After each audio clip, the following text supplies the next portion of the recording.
ចឹងរកការ apply policy មួយអ្នកនរគ្នាត្រូវ comment GP update ណាដើម្បីឲ្យ update policy ដែលយើងបាន apply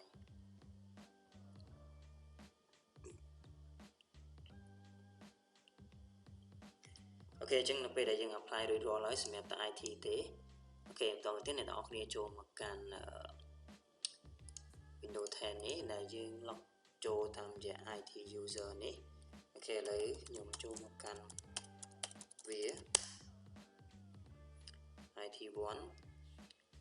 ចឹងបើសិនជាវា working អ្នកនរគ្នាគ្រាន់តែចុចនៅលើ Windows Explorer នេះមកអ្នកនរគ្នាឃើញ drive អញ្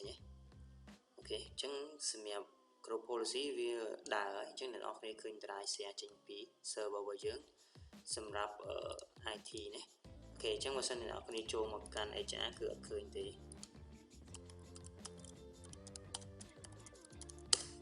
អញ្ចឹងព្រោះ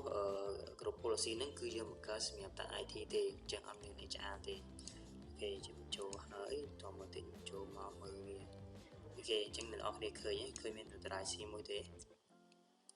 អញ្ចឹងកន្លែងនេះគឺជាកន្លែងដែលយើងបង្កើត group policy សម្រាប់ apply ទៅលើ OU មួយណាណាអញ្ចឹងបើសិនអ្នកនរគ្នាចង់ apply ទៅលើ HR អញ្ចឹងវាមាននៅលើ HR ដែរណាបើសិនអ្នកនរគ្នា apply នៅលើ OU តែ IT ទេគឺមាននៅលើតែ IT ទេអញ្ចឹងបើសិនអ្នកនរគ្នាចង់ឲ្យវា apply នៅលើ HR ដែរគ្រាន់តែអ្នកនរគ្នា click នៅលើ HR តមកទៀតយកពាក្យថា link existing GPO ហើយ select លើឈ្មោះ policy ដែលយើងបានបង្កើតមកមកអញ្ចឹងកន្លែងនេះគឺវានឹង apply សម្រាប់ HR ដែរណាអញ្ចឹងខ្ញុំធ្វើការ GP update មួយបន្តមកទៀតកន្លែងសម្រាប់ HR នេះខ្ញុំ log ចូល account របស់ HR នេះបន្តមកទៀតខ្ញុំ sign out វាមួយមកអញ្ចឹងបើសិនជាអ្នកនរគ្នាចង់ apply ទៅលើ OU មួយណាគឺអ្នកនរគ្នាអាច click ទៅលើ OU ហ្នឹងហើយយកពាក្យថា link existing ណាបន្តមកទៀត browse រក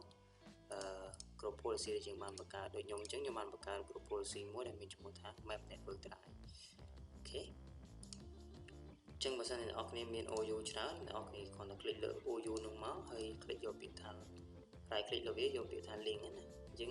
យើង browse ទៅរក group policy ហ្នឹងទៅអញ្ចឹងខ្ញុំបាន link ជាមួយនឹង HR មួយទៀតឥឡូវខ្ញុំ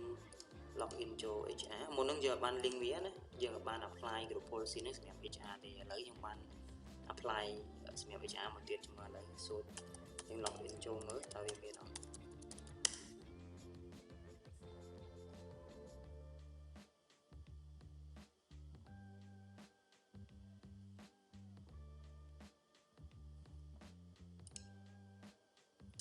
អញ្ចឹងអ្នកនរគ្នាឃើញណាអញ្ចឹងវានឹង group policy ហ្នឹងវានឹង apply សម្រាប់ HR ដែរណា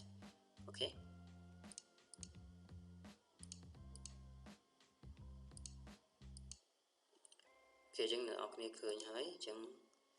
អញ្ចឹងបើសិនអ្នកនរគ្នាអត់ចង់ apply អ្នកនរគ្នាអាច remove បានណា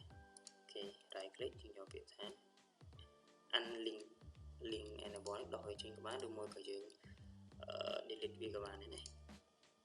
អញ្ចឹងមកគឺវា apply សម្រាប់តែ IT ទេGP update កន្លែងនេះយើងបានលុបវាហើយវាគួរតែបាត់អញ្ចឹងខ្ញុំផ្សាយឲ្យវាមួយមកអញ្ចឹងតកតងជាមួយ group policy អ្នកនរគ្នាអាច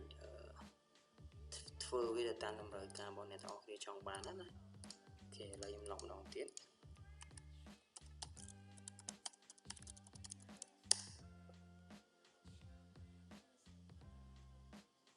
អញ្ចឹងខ្ញុំចុចលើ Windows Explorer មកអញ្ចឹងវាបានហើយណាព្រោះយើង apply តែនៅលើ IT ទេអញ្ចឹងសម្រាប់វីដេអូថ្ងៃនេះគឺខ្ញុំគ្រាន់តែចង់បង្ហាញអ្នកនរគ្នាទាក់ទងជាមួយនឹងការបង្កើត group policy ហើយធ្វើការ link វាទៅកាន់ OU ណាមួយដែលអ្នកនរគ្នាចង់ apply អញ្ចឹងបើសិនជាអ្នកនរគ្នាចង់testing lab តាក់ទងនឹងអ្វីដែលខ្ញុំបានបង្ហាញអ្នកនរគ្នាអញ្ចឹងអ្នកនរគ្នាអាចព្យាយាមបង្កើត lab នេះមួយបង្កើត lab មួយមកហើយ testing ទៅតាម requirement របស់អ្នកនរគ្នាអញ្ចឹងបន្ទាប់ពីអ្នកនរគ្នា testing ទៅឃើញ result ដូចអ្វីដែលអ្នកនរគ្នាចង់បានហើយអញ្ចឹងអ្នកនរគ្នាអាចយកវា apply ទៅកាន់ production បានណាអញ្ចឹងសម្រាប់វីដេអូថ្ងៃនេះគឺខ្ញុំសូមបង្ហាញអ្នកនរគ្នាតែប៉ុណ្្នឹងទេអញ្ចឹងហើយសម្រាប់វីដេអូបន្តទៀត ខ្ញុំនឹងបង្ហាញអ្នកទាំងអស់គ្នាតាក់ទងជាមួយនឹងរបៀបនៃការ backup group policy ហើយបន្តមកទៀតយើងនឹងធ្វើការ restore វាវិញអូខេហើយសម្រាប់វីដេអូបន្តទៀតបន្ទាប់ពី backup និង restore ហើយខ្ញុំនឹងបង្ហាញវីដេអូមួយទៀតតាក់ទងជាមួយនឹងរបៀបនៃការ apply group policy ទៅលើ root ណាអូខេអញ្ចឹងយើង apply នៅលើនេះបានថាវា cover ទាំងអស់អញ្ចឹងយើងអាច accept user ណាមួយឬមួយក៏ computer ណាមួយអត់ឲ្យវា apply ជាមួយនឹង policy នឹងបានណាបេះទៅលើ requirement ដែលអ្នកនរគ្នាចង់បានអូខេអញ្ចឹងវីដេអូថ្ងៃនេះគឺខ្ញុំសូមបញ្ចប់តែប៉ុណ្្នឹងទេអូខេអញ្ចឹងសូមអរគុណច្រើនអូខេកុំភ្លេចជួយ like comment ក៏ដូចជា subscribe នៅលើ channel របស់ខ្ញុំផងដើម្បីអ្នកនរគ្នាទទួលបាននៅវីដេអូថ្មីៗនៅពេលដែលខ្ញុំ upload ទៅអូខេអញ្ចឹងសូមអរគុណ